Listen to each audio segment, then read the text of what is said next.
Саламатсыздарбы, урматтуу Кабар маалымат агенттигинин көрүүчүлөрү жана окурмандары.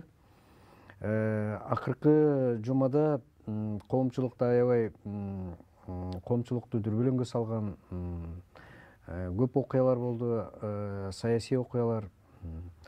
Ошолордун үстүндө кененирээк сүйлөшүш үчүн бүгүн студиябызга саясатчы, белгилүү саясатчы, убагында Жогорку Кеңештин вице спикери болуп жүргөн, депутат болгон, азыр көз карандысыз саясий саясат талдоочу деп койсок да болот, Кубанычбек Исабеков мырзаны чакырганбыз. Ассаламу алейкум. Саламатсыздар. Сөз эркиндиги боюнча Жогорку Кеңеш тараптан мыйзамда сунушталып атат, жанагы бейөкмөт уюмдарга келип түшкөн акча каражаттарын ачыктоо, алардын кайда жумшалып атканы, эмне максат менен алынып атканын көрсөтүп тургула деген, ошону милдеттендирген мыйзам, инагент деген, сөз эркиндигин чөктөө деп дагы эсептеп атышат. Сиздин оюңуз кандай бул боюнча? Сөз эркиндиги деп өзүңөр да айткандай, мисалы Атамбаевдин убагында, Жээнбековдун убагында мени бир дагы телевидение каналдарга чыгарбай салган. Алардын убагында эмне сөз эркиндиги бар беле? Жок болчу да. Себеби ачык айткан киши көп жерде жакпайт экен да. Анан мен мисалы кайдыгер адам эмесмин.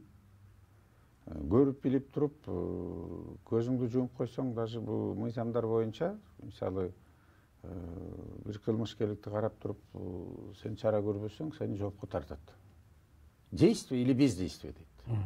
Ошондой уголовный кодексте, жаза кодексинде жазылган. Анан мен адам катары, мен ушул ата-бабабыздын родинасы да, мен родинам. Анан сөөгү бар ал кишилердин дагы. Анан мен кайдыгер кылсам Кудай да кечирбейт да. Ошон үчүн дайыма ой пикиримди билдирип жүрөм. Кемчиликтерин дагы айтам, сунуш пикирлеримди айтам. Баягы оппозициядагы мындай конструктивдүү оппозиция болуш керек деп эсептейм да. Анан биз дагы келечек муундарга үлгү болушубуз керек да, бала бакырабызга дагычы. Ошон үчүн саясатчылардын дагы саясаттан кетип калса, саясатчы менен алек болот. Бирок саясий кызматты ээлеген кишилер көп эле болгон. Азыр деле көп болуп атат. Бирок эл аны тааныбайт, билбейт. Мен бул саясий кызматтан кеткениме мына 14 жылдын жүзү болду. Бирок сиздер да чакырып атпайсыңар саясатчы депчи. Анан бул бир жагы, экинчи бул азыркы талкууга алынып аткан мыйзамды көп мамлекеттер кабыл алган. Ошол эле Америкада дагы бар, Европа мамлекеттеринде дагы бар, ошол эле Россияда бар, Кытайда бүт баарында бар да, коңшу мамлекеттерде бар. Ар бир мамлекет өзүнүн коопсуздугун өзү көзөмөл кылат. Өзү коргойт. Бул ички ал ички сырткы саясатты ар бир мамлекет өзүнүн аныктаган какысы бар. Кыргызстан деле Бириккен Улуттар Уюмунун мүчөсү катары Америкадагыдай бир орун бар. ООНдо.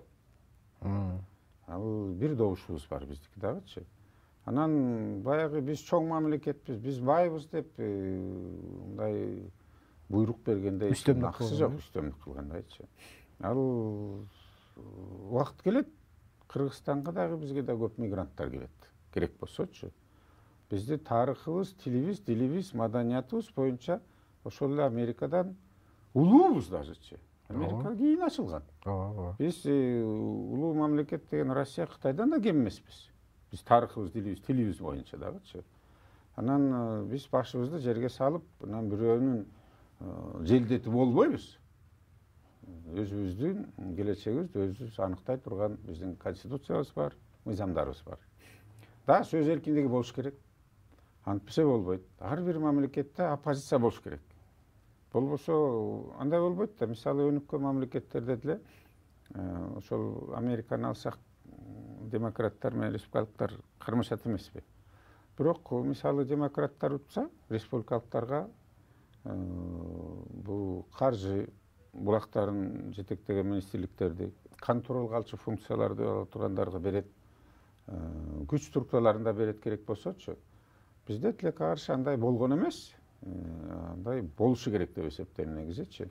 Анан себеби жанагыдай коррупция жебишкендер азайыш үчүн анда ошол көзөмөл кала турган жак трибунадан эле же болбосо гесттерге эле силерге чыгып эле шыбай бербей баягы бакылдаган текени суу кечкенде көрөбүз дегендей алар дагы иш жеринде көргөзүп өзүнүн жөндөмүн андан кийин жакшы сыйлыктарга ээ болсун жакшы бийликтердин кызматтарына ээ болсун дегендейчи анан эми мен ишкана жетектейм коммерциялык структуранычы пенсия болсо дагы мен иштеп атам мен жумуш ордун пайда кылдым бир топ кишилер иштеп атат айлык алат үй бүлөсүн багып атат салыктын түрлөрүн социалдык төлөмдөр төлөп атабыз баардык жагынан свет суу даже айдап жүргөн машинебиздин салыгына төлөп атабыз а жанагы чет мамлекеттердин акчасын алып ондогон миллион долларларды келип түшүп атышат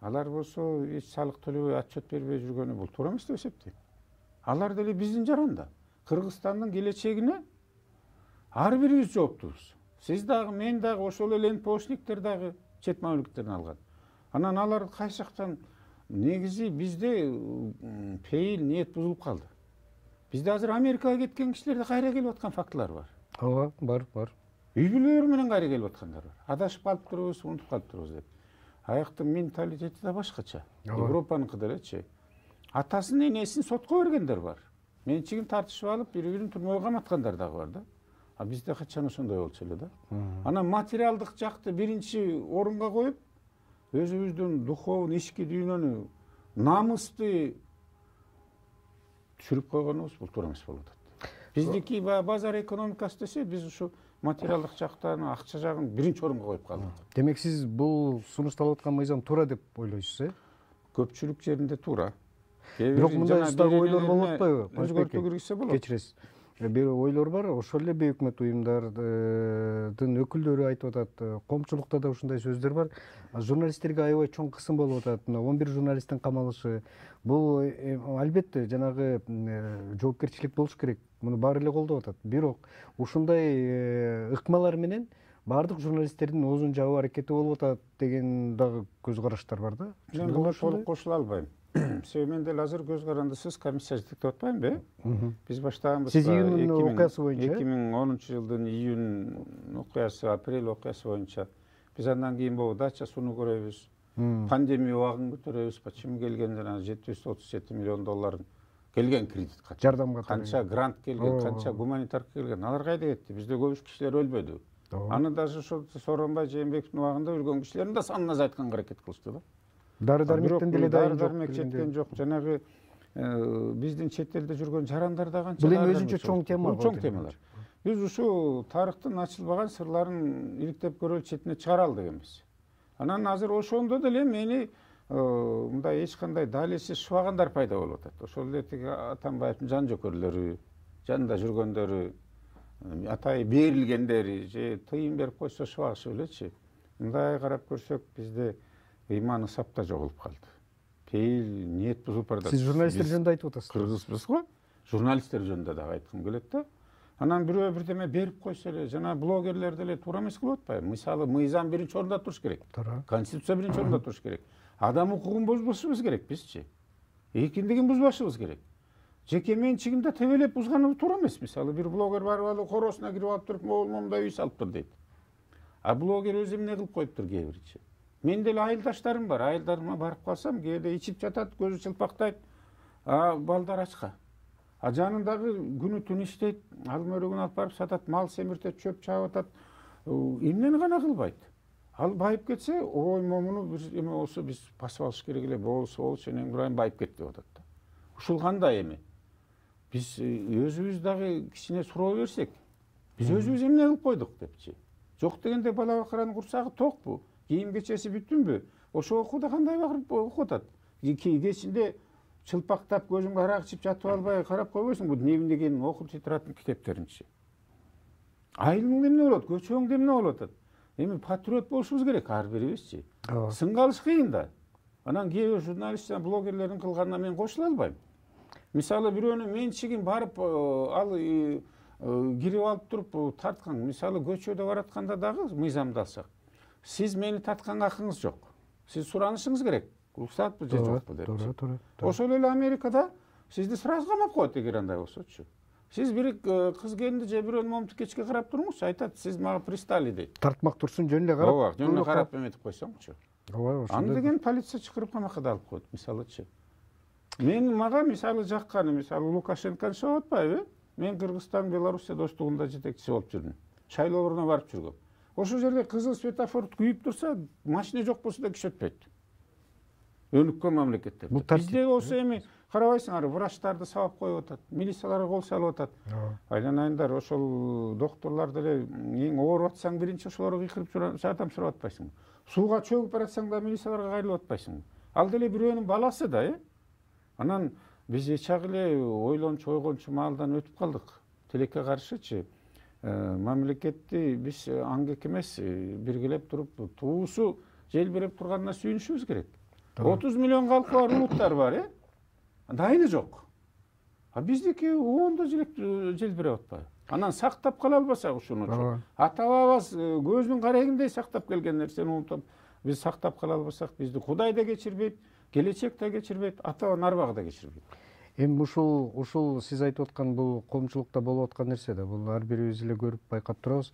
Демек ошол сунушталып аткан мыйзам бул ошол эркиндик эмес, ооздукту тыюу үчүн, мындай бир тартипке чакыруу үчүн колдонулган бир мыйзам деп кабыл алышыбыз керек экен да. Ошонун артынан Американын жанакы мамлекет катчысы биздин Кыргызстанга президентибиздин атына кат жолдоп, карап көргүлө, колдон келсе кабыл албагыла дегендей ишарат менен кат жөнөтүптүр, сөз айттырып, президентибиздин жообун коомчулук билет. Сиз кандай кабыл алдыңыз? Туура жооп болдубу же туура эмес жооп болдубу? Сиздин оюңуз. Орусда бир макал бар. У кого деньги, тот заказывает музыку дегендей. Ушуга чейин ушундай болгон. Бейөкмөттөрдүн көпчүлүгү ошо чет мамлекеттерден акча алып туруп элечи, кожоюндар эртең токтотпой койбосун деп эле ошолорду колдоп келип атышат да. Бирок ошол бейөкмөт уюмдары делечи эмнеге ушу президент менен жолукпайт, депутаттар менен жолукпайт, өкмөт менен жолукпайт, сунуш пикирин жазуу жүзүндө берип, анан бир конференцияда буларды өткөрүп деле чакырышпайбы? Мен деле барып катышып берет элем да. Ой пикир сунуштарымды айтат элем. Юрист катары кээ бир беренелерине мен өзгөртүү толуктоо киргизгенге макулмун. Бирок тиги мырза Блинкен баягы президентке өзүнө кайрылып аткандан кийин, бул эми мамлекеттик катчы чоң Американыкы кайрылып аткандан кийин президент өзү жооп бергени туура деп эсептейм. Анын үстүнө өтө маанилүү жоопторду жазып келип туруп, аягында баса белгилеп коюптур. Сизден суранам, биздин ички сырткы саясатка кийлигишпегиле депчи. Бул так эсе жооп берүү да? Мындай. Анын үстүнө тиги биз эгемендүү мамлекетпиз. Ооба, биринчи кезекте. Биз деген өзүбүздүн келечегибизди, ички сырткы саясатты өзүбүз аныктаган акыбыз бар. Башыбыз, мээбиз жетет. Илим билим жетиштүү. Анан ошол эле маалда биздин дагы азыр жүздөгөн миң кишилерибиз Америкада жашап атат. Башка мамлекеттер менен дагы алаканы бузбашыбыз керек. Бирок биз деген бирөөнө чөгөлөй турган мамлекет эмеспиз. Чөгөлөп бере турган эл эмеспиз.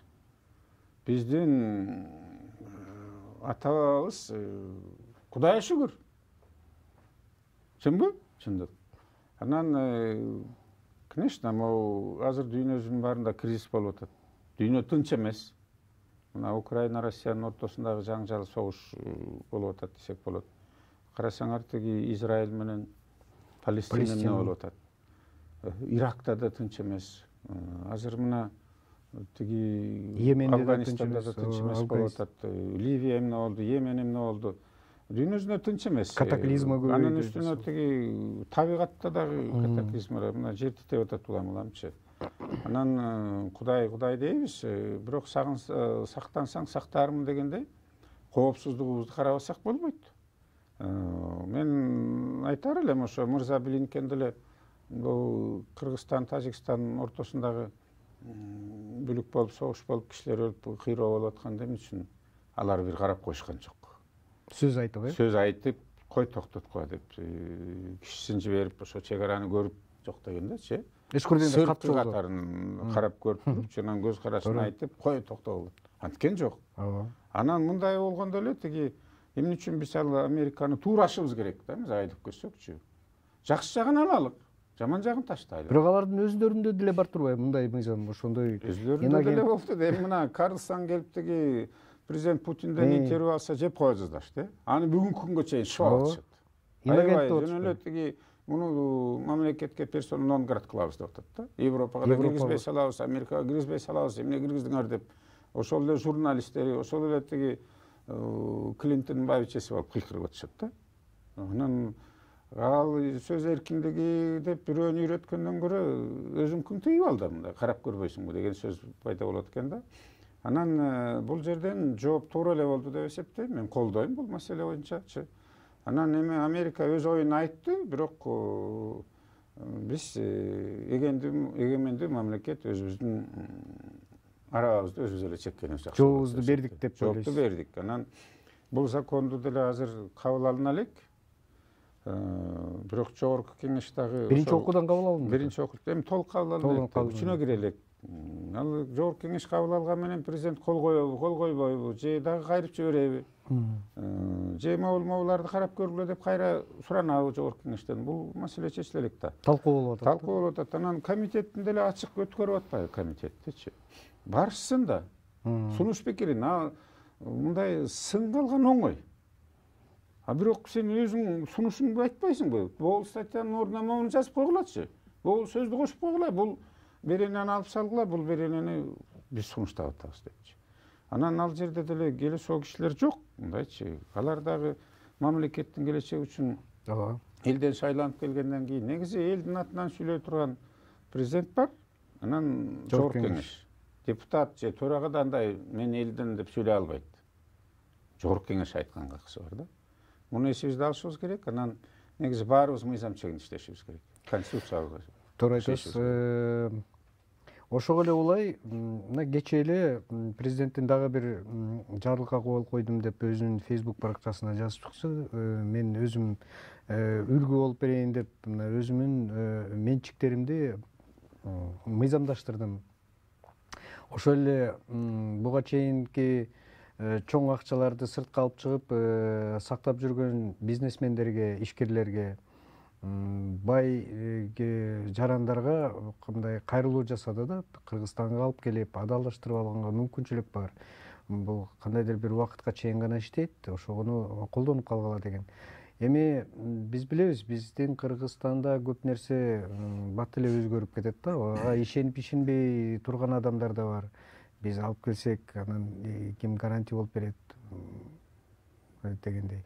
Негизи эле бул туура кадам деп ойлойсузбу? Эсиңиздерби жана прихватизация болгон. Приватизация эмес, прихватизация. Ошондо чексиз байган кишилер көп болгон. Завод, фабрикаларды итбекер алып кетишкен. Ошолор сатышкан. Көпчүлүк байлар ошол убакта пайда болгон да. Чексиз байлыктарга ээ болуп кетишкен. Миллиардтагандар. Анан алар ошол эле Акаев тегерегиндегилер бир топ байлыктарын четке алып кетишкен. Ошол убактагы депутаттар дагы байгандар, өкмөт мүчөлөрү байгандар бар. Тетиги Хайнян деген аралды карасаңар кыргыздардын фамилиялары чыгат. Банктык эсептер. Гуанчжону карасаңар ошондой эле чыгат. Анан Америкага деле аткаминелердин бир тобу сызып кетпедиби? Миллиондорун алып алып турупчу.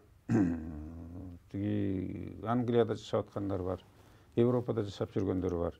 Кайсы акчасы менен жашап атат да. Анан мындай мыйзамды көпчүлүгү кабыл алган. Мисалы Россия 20 жыл мурун кабыл алган. Казакстанда да ошентип атат. Биздин бийликте болгондор эмнегедир баары эле сырткы инвестиция деп эле жалдырап эле тизелеп ошолордон алып келген пайыз менен. Бул биринчи кадам болуп атат, ички инвестицияны тарталы депчи. Ички инвестиция дагы андан кем эмес да. Зачем аларда мисалы Атамбаевдин абагында 2,5 миллиардты Кытайдан 6,5% менен алганга чейин барышты. 6 тыйыны да келген жок. Кайра эле ошо тибет тиякпактарга. Бул коррупцияны да жоюштун бирден бир жолу деп жолу эсептелип атат. Анан конечно корккон эл бар, корккон бизнесмендер бар. Мен да бир топтор менен сүйлөшүп калам да. алар кандай болот деп. Мисалы жакында эле бир депутат там терезеден секирип качып кетип, анан сени камабайбыз тигүү деп айтылды эле, анан кайра азыр камакка түшүп калды деп атышпайбы? Эми ал тиги байлык эмес болсо дагы мындай сөз берилди, анан кайра алынып алып ал камалып калды депчи. Анан кайра эле башка иш козголуп кетпейби депчи. Бирок бул президент өзү баш болуп үлгү көрсөтүп, анан кайра ошондойго барсам да президент бул журт башчынын айткан сөзү анда суу кечпей калат, анын үстүнө сөз өлгөн деп калат. Кыргызда ошондой сөз бар. Мен бул шайланган бийликтин ошо мөөнөттүн аягына чейин иштегенин каалар элем да. Бизде төңкөрүштөр менен жүрүп эч пайда тапкан жокпуз. Наоборот артка кеттик. Бул жерден өзү үлгү көргөзүп атканы, анын үстүнө мен Садыр Жапаровду, Камчыбек Ташиповтерди мен билем. 2005-жылы чогуу депутат болуп келгенбиз. Бул инилерибиз бул чоң саясатка келе электе эле байытың жигиттердин бири болчу. Мисалы Садыр инибиздин дагы Сабыр иниси агасы бар. Алар күйүүчү майтыбуулар менен иштеп жүрүшчү. Ошо Түп районунан шайлоого койгондо тиги агасы Караколдон койгон депутаттыкачы, мен Жетөкүздөн койгом. Ошондо деле көп кишилерге жардам кылып, социалдык объективларга иштеп жүргөн киши катары эл баалап туруп, Майра Макаеванын сиңдисин эмес, анан бул кишини шайлаган да депутаттыкачы. Садыр Жапаров бир мандаттуу округтан келгенбиз, бир депутат болуп. Электен, элдин элегинен өтүп келген киши элек да, партиянын системасынан эмес. Ал жерде элдин баасы бул жогорку баа. Анан ошол жакта дагы бул көрбөгөндү көрүп келип депутат болгон Садыр Жапарович. Себеби алга Кыргызстан деген партия бар эле, Берме Такаеваныкы. Ал партия бийликтен административдик ресурс менен прессовать эткен көпчүлүгүн. Мен да башыман өткөн алчы. Анан алар экинчи соттошуп тигүү кылып жүрүп, ошо тоңду эл деген жаап салган жолдучу. Бир жактан тиги түп тоң жабылды, ар жактан түп жабылды. Эсиңерде болсо керек Кочкор жабылды. Анан башаламандык болгон Жалал Абадта УБДын өрттөп ишти басып алып болду, Таласта жердин баарында чатак болгон. Ошон үчүн мындай болбогонун мен каалар элем. Анан бул ошол убакта эле тиги менчиктери бар, тыйын орусча айтканда состоятельный бай жигиттердин бири болгон. Бул Киев көчөсү менен тиги Правда көчөсүнүн, Ибраимов көчөсүнүн кесишиндеги көп кабаттуу имарат, ошол жерди ошол убакта эле сатып алганын мен билем. Сатып алып кура баштаганын көргөм, билгем да.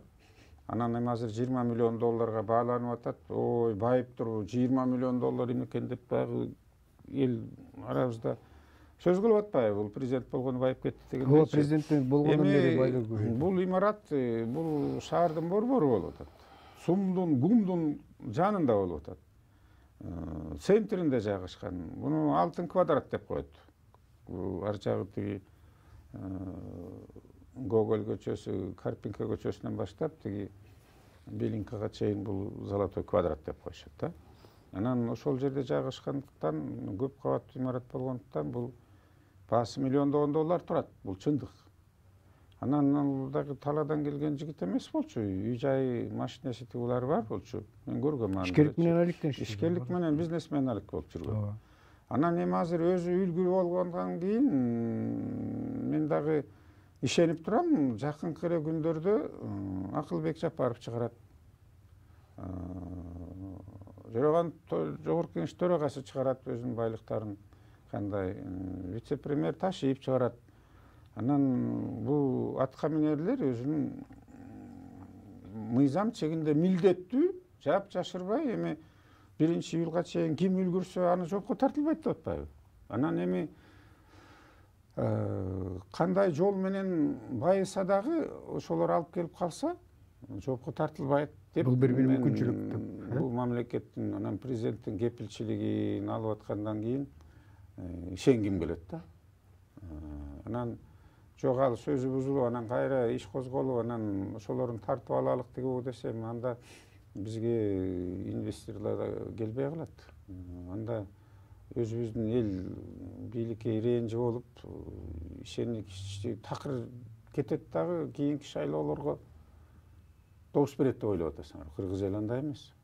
Кыргыз эли жакпаса, өзүңөр билесиңер, эртең эле чыгат көчөгө. Ооба. Эртең чыкса бул жамандык менен бүткөн мен деле каалабас элем да. Биз эми сөзүбүздү жыйынтыктасак, ошол жалпылап айтканда сиздин оюңуз президенттин биздин президенттик башкарууга өткөнүбүздөн бери, Садыр Жапаровдун президенттикке келгенден бери 3 жыл убакыт өттү. Деги эле болуп аткан иштерге, бир өзгөрүүлөргө копулуңуз толуп атабы? Чындыгында эле өзгөрүү барбы? Айырмачылык барбы баштагы башкарган президенттердин убагынан? Салыштырмалуу бар билинет экен да. Ооба, салыштырмалуу көрүнүп атат. Мисалы Атамбаев өзү аябай көбүрөөк соксо дагы, көрүп билип жүргөн киши катары деле айтайын да. Анан Кудайды көп айтат, көп айтчу эле. Мечиттерден 1200 курулган Атамбаевдин. Бир больница курулган эмес. Сооронбай Жээнбековдун убагында бир больница курулган жок, жанагы $100 миллион грант кемелер омен болду. Мен бул жерден баягы бюджеттин көбөйгөнүн элдин баары эле билип турат, бюджеттин канча эсе көбөйдү. Ошонун эсебинен айлыктар көбөйдү, пенсия пособиялар көбөйдү. Бул жаманбы? Курулуштар жүрүп атат, токтогон жок. Жүздөгөн мектептер курулуп кетти. Бул жаманбы? Биз деген ниетибизди оңойлу десек, жакшыны биринчи көрүш керек. Жакшынын үлгүсү менен жаманды жеңиш керек. Кемчиликти жоюш керек. Анан күч структуралары, бул президент Путиндин бир айткан сөзү бар, президент болуп келгенде, сила считается в мире дегенчи. Мен аскер адам катары да көрүп билип атпаймынбы, мисалычы, күч структураларын кичине моралдык жактан дагы, материалдык жактан дагы көтөрүү болду. Качан ушундай айлык пенсияларга ээ болчу эле. Азыр тетиги Баткендин улам жаңжалдарынан кийин, бул дүйнөсүндө тынч болбогондон кийин, бул өзүң коргой албасаң, башка бирөөнүн солдатын багып каласың да. Ошон үчүн бул керек. Бул жагын да кайтып көрсөк, качан эле бул аэропорттор ушунча курула баштачу эле. Азыр баягы унутулуп калган аэропорт, Казарман, тиги Испана, тиги Талас нарынын аэропорттору. Караколдун аэропорту. Караколдуку курулуп атат. Биз Караколдо аэропорт бар экенин билчү эмеспиз. Бурун Советтер Союзу убагында барчу. Тамчыда бар экенин билчүбүз. Ал тургай Тамгада да бар болчу, Жети Өгүз районунда. Тамгага Алматыдан учуп келчү, Бишкектен учуп келчү. А Ташкенттен Караколго барчу, Чолпон Атага барчу, Алматыдан учуп келишчү. Бул эл аралык аэропорттордун бири болчу. А кийин базар болуп калганда, талкаланып калган, чөбөсү пештик болбой калган. Анан эми мындай жеке чакан учкуч менен учуп калды президент деп ташып келип атат. Эми ал бир чети экономия. 954 менен ал 954-тү дүйнөсүндө киргизбей калган. Европага киргизбей калган. Мисалы, ал өтө эле газды көп чыгарат, экология бузулат, анан шумный депчи. Анын үстүнө коопсуздук жагынан да эскилиги жеткен да. Моралдык жактан дагы анан аны чыгарган мамлекет жок уже. Аны чыгарган мамлекет жок. Дагы деталдарын таппайсың бир нерсе болсочу. Анан бул жерден эми жалаң эле жамандыкты айтпайчы, мисалы жакшылыкты да көрүшүбүз керек да. Бул мен бир жолу мисал катары айткым келет. Бир досторумду алып алып туруп мен Астанага барып келдим машина менен. Карагандыга барсаң да таптаза мелтирет жапжарык болуп турат. Кандай жолу курулуп атат. Бишкектен машина менен тиги үй бүлөмдү салып алып Бухарага чейин барып келдим. Ташкентти көрүп эми таң каласың. Жапжарык. Самаркандты, Бухара, Кашкадарияга бардык. Эми эл дагы мусор таштабайт көчөгө, түкүрүнбөйт, какырмайт, сөгүнгөн кишини көргөн жокпуз. Биз качан оңолобуз? Алардын жолдорун айтпа, аэропортторун айтпа, машиналар жапжаң машиналар жүрөт. Chevrolet өзүнчө Южный Кореянын көзүнчө. Ал самолет чыгарган заводду курам деп атат азыр. Кайра восстановить этем деп атат. Мурун самолет чыгарчу да. Туура. Анан биз качан өнөбүз? Эми бир президенттин өкмөттүн имаратын курабыз десе, баягы эски талкаланып калган Ыскөл мейманканасын жанына. Ошого да шыбагандар эмгиче чейин басылбай атат да. Айланайындар, бул эми жүзү болот да Кыргызстандан. Ушунчалык көп мамлекеттер. Сиз аны айтасыз да, кече эле Кудай садаң күтөйт. Жалда политехтин алдында жаңы остановкалар курулбадыбы? Ошонун ичине орнотулган телевизорду жулуп кетишиптир, сындырып. Анан эл дагы сиз айткандай өзүнө караса да, мындай биздин маданиятыбыз, чындыгында деградация бул бар. Анан сөзүңүздүн башында айтпадыңызбы, биз сындаган жеңил деп. Чындыгында эле сындаганда баарыбыз профессорбуз. А бирок кичине өзүбүзгө да карап коюшубуз керек деген сөзүңүзгө кошулам. Сизге чоң рахмат. Ден соолугуңуз бир аз ден соолук менен алек болуп атсаңыз дагы ушул коомдо болуп аткан окуяларга өзүңүздүн адилеттүү, тажрыйбалуу көз карашыңыз менен ой пикирлериңизди айтканыңызга менимче дагы көп маектешебиз. Ден соолукта болуңуз. Атуул катары кыргызды менен алы күчүм, акыл эшим баары ордунда. Анан мен кайдыгер болбойм, колуман келишинче жардам кыла берем элибизге, журтубузга. Рахмат сиздерге да.